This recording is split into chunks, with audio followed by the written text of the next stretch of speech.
Yep, it's Oregon fever.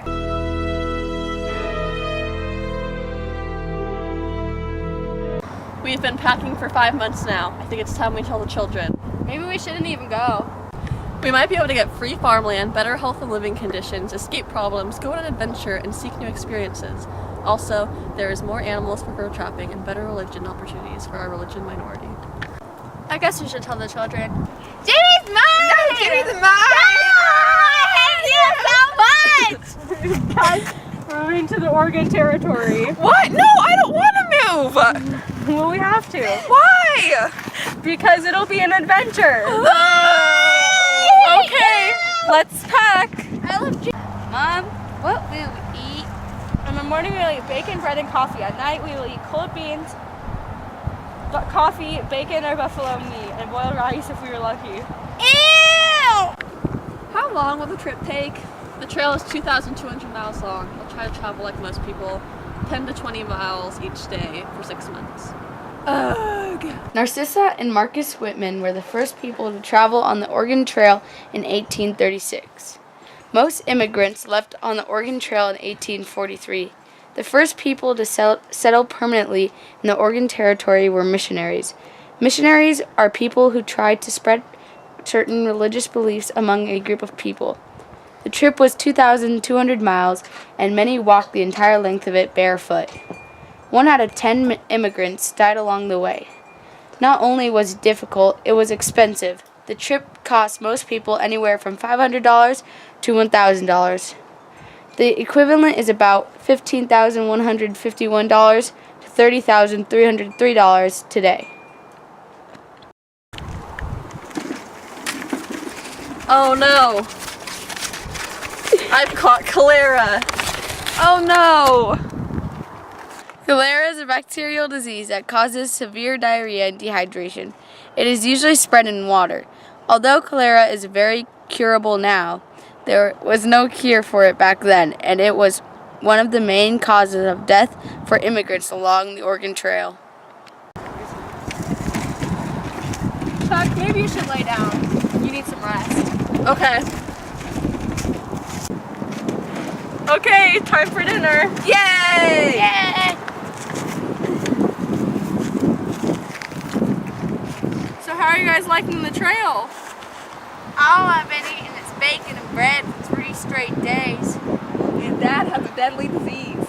Well, that's life on the trail. The Oregon Trail expands from the Missouri River to valleys in Oregon. In 25 years, over 500,000 people traveled on the Oregon Trail. It laid down the essential frames for development of many influential technologies, which improved the economy greatly and connected people across great distance. The Stagecoach Industry, Postal Service, and Pony Express Company all used major portions of the trail to deliver their goods and mails throughout the emerging towns, establishing stations and stops for the employees. Telegraph lines eventually replaced the Pony Express service. The Oregon Trail also allowed for massive herding and driving of cattle, horses, sheep, goats, and fowl from the Midwest. It produced domestic animals into the ecosystem and economy in the West. It's morning. How are you feeling? Feeling a lot better. That's good. I've heard many cases of cholera that kill people. You're very lucky. Yeah. Are we there yet? We only have 2,000 more miles to go. Where are we even going anyway? Because of Manifest Destiny. What's manifest destiny? Manifest Destiny is our belief as Americans that we have the right and the responsibility to expand westward. Oh. Yeah. Dad, can I ask you some questions? What do you want to know? What are common illnesses you get on the trail? Typhoid, mountain fever, smallpox, the flu, cholera, and measles. Shucks. Can I ask you another question? Yep. Does everyone take the Oregon Trail? No, there are many trails that branch from the Oregon Trail. One of the most popular ones is the California Trail, which people go on to go to the gold rush, to get gold and get rich. Shucks.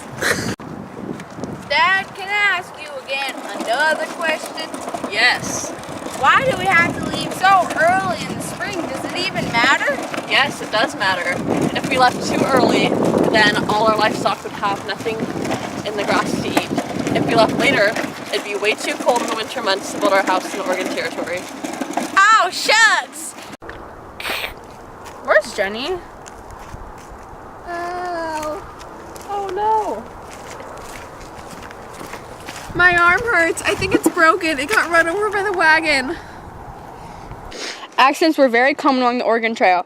One of the most common accidents was falling and getting run over by a wagon. Another accident that commonly occurred on the trail was an accidental gunshot. People became excited during celebrations, and some people accidentally ended up shooting another person a lot of the time.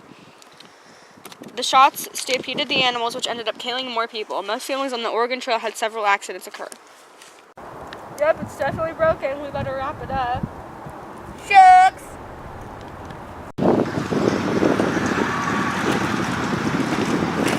Do you hear that? Hear what? Thunder. Put the tarp on the wagon. Trail's too muddy. The wagon won't go any farther. Look at that sign. It says South Pass. Does that mean? Halfway there, we're looking good now. Nothing's gonna get in the way. We're halfway there, and looking back now, I never thought that I'd ever say we're halfway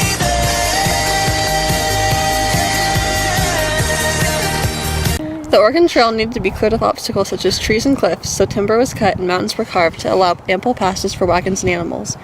The growing populations of settlers cleared and shaped the land to fit the societal and agricultural needs, tilling vast crop fields, irrigating canals from rivers, and exploring the rich resources of human commerce. Give me 3 days of bacon and rice or I'll shoot you for it. It's a bandit! Kids, get behind the wagon!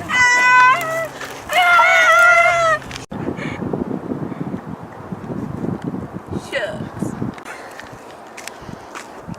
If you don't tell me where your food is right now, I will shoot you. And don't you kiddies try to be saving your mom because you all know I'm a better shot than y'all. Okay, I'll get the food, just don't hurt anyone.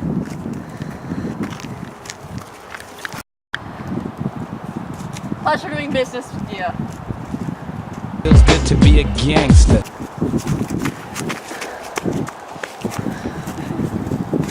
Mom, what will we eat now? We'll have to conserve what we have.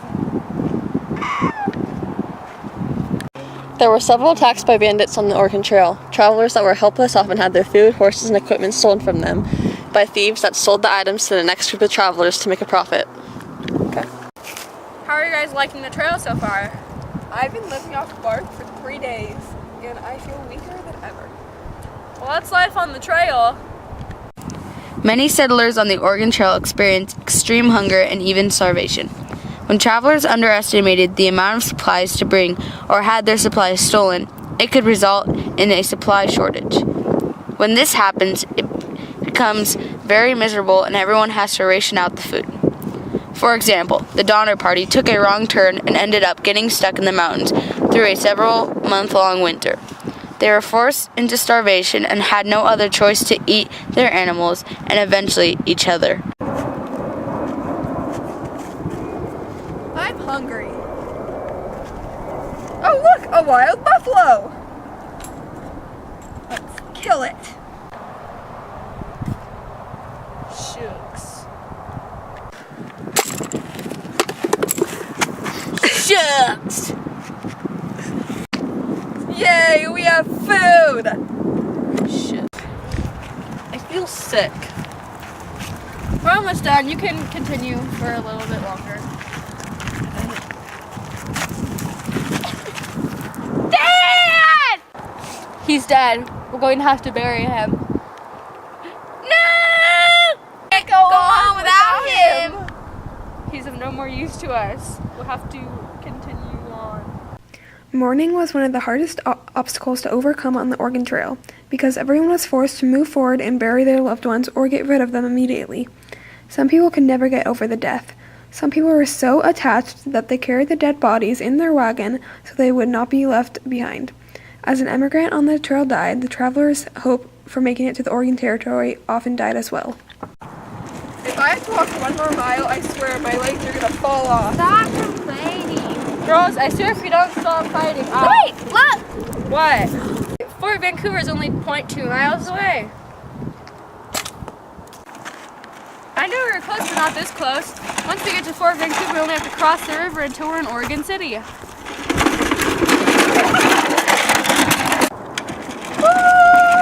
What was that? I think it was a native. Look, a native. What is your destination? We're trying to get to the Oregon Territory. You may pass. The first section of the Oregon Trail bisected two major Native American tribes. Between 1834 and 1869, the population of the West rose by 400,000 Americans from neighboring states. And with the increasing presence of American societies and culture, the Native American population was quickly displaced from their own land.